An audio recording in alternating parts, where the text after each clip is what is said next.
मुर्गी का लकड़ी का घर। रघु नाम का एक ग्वाला था। उसके पास गाय, भैंस, बकरियां तो थी ही, साथ ही साथ वो बहुत सारी मुर्गियां भी पालता था। उसके पास इतने सारे पशु थे कि उनका ख्याल रखने में उसका सारा दिन बीत जाता था। मुर्गियां इतनी ज्यादा थी कि रोज रोज उन्हें गिनना रघु के बस की बात ही नहीं थी। उन्हीं में एक बहुत ही चालाक और चतुर मुर्गी थी। रघु हर रोज एक मुर्गी को बेच दिया करता था। जैसे ही कोई व्यापारी मुर्गी खरीदने के लिए आता तो चतुर मुर्गी कहीं ना कहीं जाकर छिप जाया करती थी।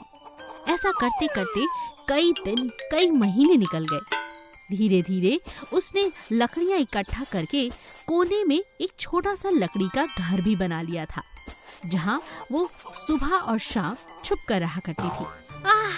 ये अच्छा जीवन है, खाओ पियो मजे करो और सुबह शाम अपने लकड़ी के मजेदार घर में आके आराम करो। हाँ, ये हुई ना बात, अब करती हूँ मजे। रघु गया किसी और मुर्गी को बेचने। इस बात का रघु को पता ही नहीं चलता था। लेकिन एक दिन उसने देखा कि बहुत सारी मुर्गियां अलग नजर आ रही हैं और एक मोटी मुर्गी अलग ही नजर आ रही है। अरे, ये मुर्गी इतनी ज्यादा मोटी कैसे हो गई? अलग ही नजर आ रही है। लगता है कई दिनों से इसका नंबर नहीं आया और ये सालों से यही पड़ी हुई है। अब इसे बेच ही देता हूँ। अगले ही दिन जब व्यापारी आया तो चतुर मुर्गी की चालाकी नाकामयाब हो गई। उसने उसे लकड़ी के घर में देख लिया। लगता है रघु ने मुझे देख लिया है। अब मैं क्या करूं? इस लकड़ी के घर ने मुझे कई सालों तक बचाया, मगर अब छुपने की कोई जगह बची नहीं है। हाय रे मेरा मोटापा, इसने तो सारी पोल खोल दी। अच्छा, तो ये बात है। ये लकड़ी का घर इसी मुर्गी ने बनाया है और सुबह शाम दाना खा के इसके अंदर छुप जाती है। बड़ी चतुर है। मगर बच के रहना, अब अगला नंबर मुर्गी तेरा ही है। और रघु ने उसे बाहर निकालकर व्यापारी को बेच दिया। बेचारी मुर्गी काफी समय तक तो अपनी जान बचाती रही, लेकिन लकड़ी के घर ने उसकी जान तो बचाई, मगर हमेशा हमेशा के लिए उसे अब दूर भी करना बहुत जरूरी हो गया था, क्योंकि लकड़ी के घर में रहना अब उसके बस की बात नहीं थी, क्योंकि अब रघु ने जो उसे देख लिया था। हे भगवान, इतने सालों तक अपनी जान बचाती आई, लेकिन इस रघु ने मेरे सारे चीजों पर पानी फेर दिया। अब इस व्यापारी के साथ इसके घर जाना होगा। सोचती हूँ वहाँ चलकर एक और लकड़ी का नया घर बना लूंगी और अपना नया बसेरा तैयार कर लूंगी। और इस तरह मुर्गी अपने नए घर की तरफ व्यापारी के साथ चल पड़ती है। मिट्टी का कौवा घर। संगीता अपनी माँ के साथ बहुत सुंदर सुंदर मिट्टी के बर्तन बनाया करती थी। उसे पक्षियों से बहुत लगाव था। उसके घर के आंगन में एक कौवा हर रोज सुबह आकर बैठ जाता। संगीता उसे दाना खिलाती, कभी कभी उसे रोटी बना कर देती। कौवा हर रोज वहाँ आता और संगीता को बर्तन बनाते हुए देखता। एक दिन संगीता बर्तन बना रही थी कि उसके आंगन में पीछे से एक जहरीला सांप नजर आया। कौवे ने सांप को देख लिया। कौवा जोर जोर से काएं काएं करने लगा। वो संगीता को बताना चाहता था कि उसके पीछे सांप है। काएं काएं काएं, संगीता काएं काएं काएं काएं काएं काएं। लगातार आवाज लगाने की वजह से संगीता का ध्यान कौवे पर चला जाता है और वो बर्तन बनाना छोड़कर उसके पास पेड़ के पास पहुंच जाती है। क्या बात है, इतना शोर क्यों मचा रहे हो? तुम तो कभी इतना शोर नहीं मचाते। काएं काएं काएं, संगीता संगीता। कुछ कहना चाह रहे हो? अच्छा, पानी पीना होगा, मैं अभी लाती हूँ। संगीता जैसे ही पानी लेने के लिए पीछे मुड़ती है, अपने पीछे जहरीला और लंबा सांप देखकर शोर मचाती है। उसका शोर सुनकर पड़ोस वाले काका आ जाते हैं और सांप को वहाँ से भगा देते हैं। हाय राम, आज तो मेरी जान ले लेता ये सांप। अरे कौवे, तुमने मेरी जान बचाई। अरे वाह, अब तो हम दोस्त हुए। काएं काएं काएं। कौवा बहुत खुश था। उसने नई दोस्ती जो कर ली थी और अपनी दोस्त की जान जो बचा ली थी। अब अगले दिन से संगीता ने बढ़िया सा एक मिट्टी का घर बनाकर कौवे को दिखाया। ये देख, मैं ये तेरे लिए बना रही हूँ। इसमें सुंदर सुंदर रंग भी कल तक भर दूंगी और फिर तो इसी घर में रहना। अपने परिवार को भी यहीं ले आना, मेरे साथ रहना और खाने पीने की चिंता तो जरा भी मत करना। जब भी रोटी बनाऊंगी 2 रोटियां तुम्हारे लिए जरूर बनाऊंगी। बोलो, क्या कहते हो? काय काय काय। कौवा इशारा करता है और संगीता की बात पर हामी भर देता है। संगीता एक वफादार पक्षी और एक बहुत बढ़िया दोस्त पाकर बहुत खुश थी। वो एक मिट्टी का घर बनाती है, उसमें बहुत प्यारे प्यारे रंग भरती है और कौवे के लिए रख देती है। अब कौवे के पास अपना खुद का मिट्टी का घर था। बहुत प्यार के साथ दोनों दोस्त मिलजुल कर रहने लगते हैं। माँ, अब तो मेरा जी बहुत करता है बर्तन बनाने को। सुबह शाम कौवे के साथ बातें करती हूँ और प्यारे प्यारे मिट्टी के बर्तन बनाती हूँ। ये देखो, मैं एक और बर्तन बना रही हूँ जिसके ऊपर कौवे का चित्र भी है। अरे वाह, बहुत अच्छे, बहुत अच्छे। क्ले व्हीकल टॉयज, मिट्टी के खिलौने। चित्रपुर नाम के एक गांव में बजरंगी करके एक आदमी था। वह एक कुम्हार था। वह मिट्टी से तरह तरह के खिलौने बनाकर बच्चों को बेचता था। एक दिन उसका बेटा पिंटू वहां पर आया और ऐसा बोला, पापा जी, मुझे भी एक इलेक्ट्रिक मोटरसाइकिल चाहिए। मेरे दोस्त सुनील ने एक नया इलेक्ट्रिक मोटरसाइकिल खरीदा है। वो एक चार्ज पे 10 दिन तक चलता है। मुझे किसी भी तरह आप खरीदेंगे ना? वो कितने का है बेटा? सुनील बोला, वो 10,000 की है। पिंटू, सुनील के पापा एक बड़ा कॉन्ट्रैक्टर है। मैं खिलौने बनाने वाला 10,000 से वो कैसे खरीद सकता हूँ? एक काम करता हूँ, मैं आपको तरह तरह के मिट्टी के वाहन बना के दूंगा। आप उसी से खेलना। मैं सुंदर खिलौने बनाकर दूंगा। आप चिंता मत करो बेटा। ठीक है पापा। उसी दिन बजरंगी ने खूब मेहनत करके मिट्टी के मोटर बाइक, जीप, स्कूटर बना के दिया। पिंटू बहुत खुश हो जाता है। अगले ही दिन पिंटू उसके सभी दोस्तों को दिखाने के लिए मिट्टी के बाइक को लेके जाता है। ये बात सुनील से देखा नहीं गया। वह उसके इलेक्ट्रिक बाइक से पिंटू के मिट्टी के बाइक को धक्का मार देता है और पिंटू का मिट्टी बाइक टूटकर चूर चूर हो जाता है। जब ये बात पिंटू अपने पापा को बोला, पिंटू बेटा, इस बार मैं एक मजबूत जीप का खिलौना बना के दूंगा, ठीक है? ऐसा बोलकर बजरंग ने रातों रात एक मजबूत मिट्टी का जीप का खिलौना बना के देता है। जब पिंटू उस जीप को सुनील के पास लेके गया, सुनील फिर से उसके बाइक से जीप को टकराने के लिए देखता है। ऐसा वह तेजी से आकर पिंटू के जीप को मारता है, लेकिन इस बार सुनील का बाइक टूटकर नीचे गिर जाती है। फिर सुनील रोते रोते उसके पापा के पास जाते हैं। पापा जी, पिंटू करके मेरा एक दोस्त ने उसकी जीप से तेजी से आकर मेरे बाइक को धक्का देके तोड़ दिया है। आप जल्दी कुछ कीजिए ना। ऐसा झूठ बोलता है। तभी सुनील के पापा विशाल एक जेसीबी को लेके पिंटू और बजरंग के घर के पास जाकर सारे खिलौने और उसके घर को भी तोड़ देता है।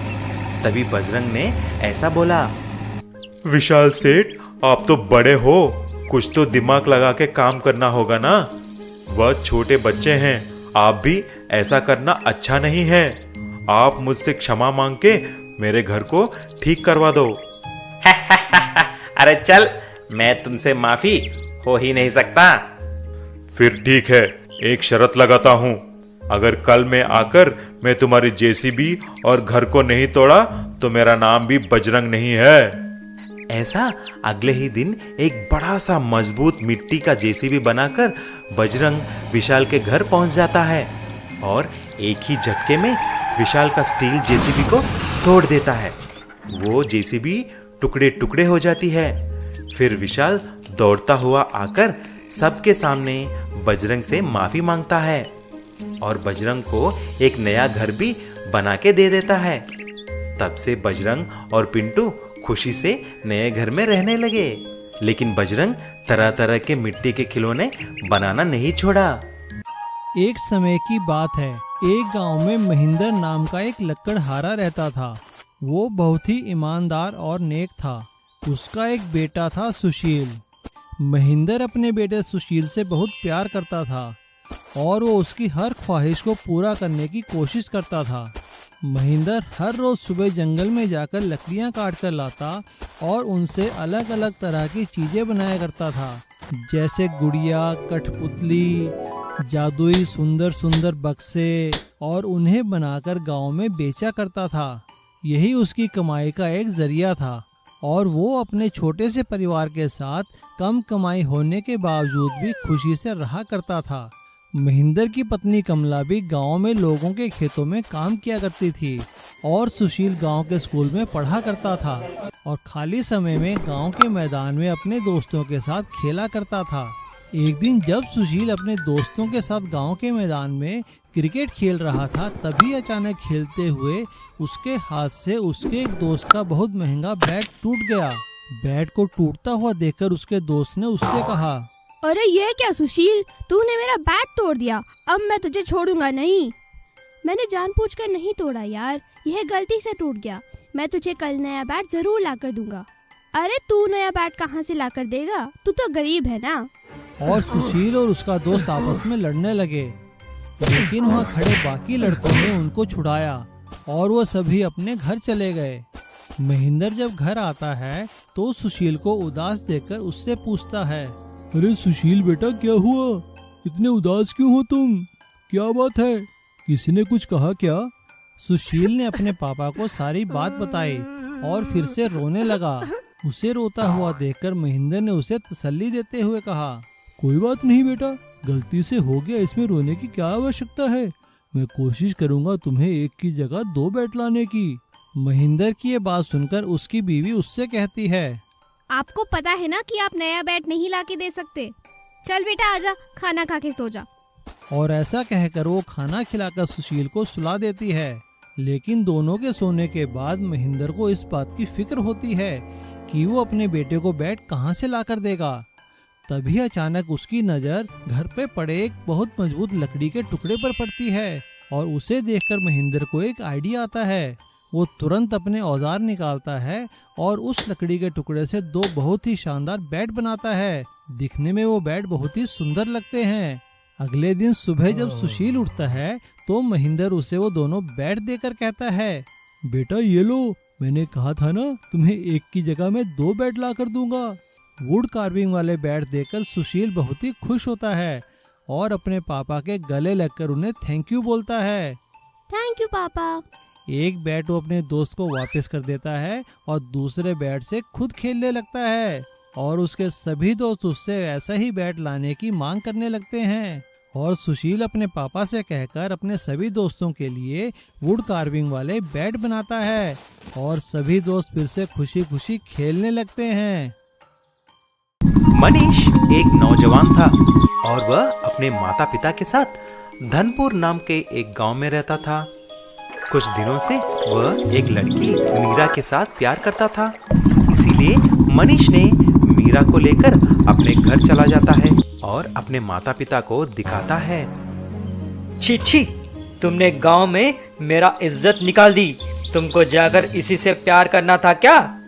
पिताजी, आप कुछ भी बोलो, मीरा एक अच्छी लड़की है और मैं इससे ही शादी करना चाहता हूँ। अच्छा तो ठीक है, अभी के अभी तुम मेरे घर से निकल जाओ, चले जाओ और फिर कभी तुम्हारा मुंह मत दिखाओ। ऐसा मनीष और मीरा एक मंदिर में शादी कर लेते हैं और उसी गांव में एक घर किराए पे लेते हैं। कुछ साल के बाद उन्हें एक लड़का होता है जिसका नाम था संजय। देखते ही देखते संजय 7 साल का हो जाता है। लेकिन एक दिन उस गांव में बहुत बड़ी बारिश हो जाती है और बाढ़ आ जाती है। सारे घर डूबकर बहने लगे। ऐसा ही मनीष और मीरा का घर भी बह जाती है। तभी तीनों मिलकर मनीष के पिता के घर आते हैं। तभी मीरा ने बोली, ससुर जी, दया करके दरवाजा खोलिए, हमें अंदर आने दीजिए। मेरे लिए तो नहीं, लेकिन अपने बेटा और पोते के लिए तो हमें अंदर आने दीजिए ना। मनहूस लड़की, तुम्हारे वजह से ही तो हमें अपना बेटा दूर हो गया है। चले जाइए यहाँ से।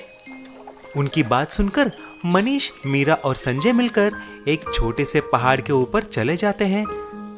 बिना घर के उनको बहुत तकलीफ होने लगी। तभी मनीष ने बोला, मीरा और संजय, अब हम यहीं पर रहेंगे। मैं कुछ लकड़ियों के साथ घर बनाऊंगा। पापा, तो फिर मैं और माँ जाकर कुछ पेड़ तोड़कर लकड़ियों का इंतजाम करेंगे, ठीक है? नहीं बेटा, हमें पेड़ नहीं काटना चाहिए। देखो कितने सूखे लकड़ियां यहाँ पर हैं। हम जाकर उसी से घर बनाएंगे। तुरंत तीनों मिलकर लकड़ियों को ढूंढने में लग जाते हैं। तभी अचानक एक पौधे के पास एक सांप संजय को डस लेती है और संजय तुरंत नीचे गिर जाता है, गिड़गिड़ाने लगता है। मनीष और मीरा वहां आकर रोने लगते हैं। अरे अरे मेरे बच्चे, उठ जाओ, उठो। उठो बेटा, उठो।